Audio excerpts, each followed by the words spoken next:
এইবাৰ শৃংখল চলিহাক উভতি ধৰিছে প্ৰাক্তন বিধায়ক ৰসুল হক বাহাদুৰে কয় যে মুছলমান শ্ৰমিকসকল 1 ঘণ্টাৰ বাবে কাম কৰা বন্ধ কৰি দিয়ক।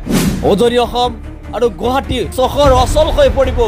কাম কৰি খোৱা শ্ৰমিকসকল যিকোনো দোকানৰ মালিকেই হওক, অটো চালক, টোটো চালক, ঠেলা চালক বা ৰাজমিস্ত্ৰীয়ে হওক, কেৱল কাম কৰা বন্ধ কৰি দিয়ক। অসমত হাহাকাৰময় পৰিৱেশৰ সৃষ্টি হ'ব।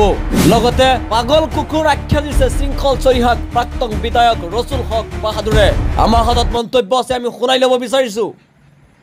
যদি আমাৰ মুছলমান লেবাৰ কৰ্মী যিবিলাক উজনিত আছে, গুৱাহাটীত আছে, য'ত আছে, 1 সপ্তাহৰ কাৰণে আপোনালোকে কাম বন্ধ কৰি দিয়ক। অসম অচল হৈ যাব। ঈদৰ মাত্ৰ 2টা ঈদত 2বাৰ বন্ধ থাকে, তেতিয়া অসম অচল হৈ যায়। 1 সপ্তাহ বন্ধ কৰি ৰাখক। আমাৰ মুছলমান ভাইসকলক কৈছো, 1 সপ্তাহ আপোনালোকে কৰ্ম বন্ধ কৰি ৰাখক।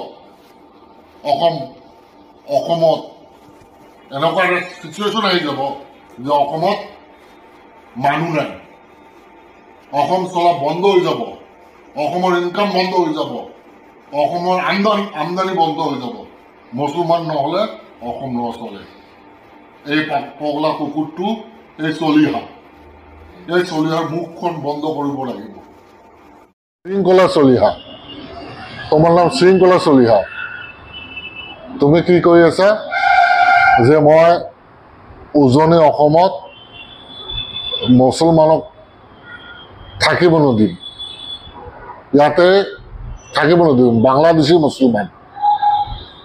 চলিহা, তুমি এই যে হিন্দু মুছলমানৰ ৰাজনীতি কৰি আছা, এই দুখীয়াখিনিৰ ওপৰত যে অত্যাচাৰ কৰি আছা, দুখীয়া মুছলমানখিনিৰ ওপৰত যে অত্যাচাৰ কৰি আছা, তুমি জানা এইটোলৈ কিমান এটা হিন্দু মুছলমানৰ ডাঙৰ ঘটনা হ'ব? উজনিত যদি তুমি আমাৰ দুখীয়া মুছলমান ল'ৰা পেটৰ যন্ত্ৰণাত উজনিত লেবাৰী কাম কৰি আছে, ড্ৰেইন চাফ কৰি আছে, কাম কৰি আছে, সেইসকলৰ ওপৰত তুমি অত্যাচাৰ কৰি আছা।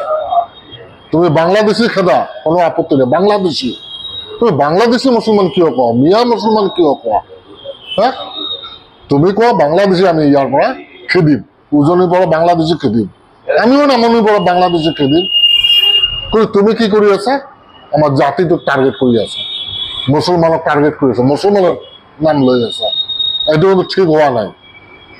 তুমি নিজে পলাব লাগিব কিন্তু।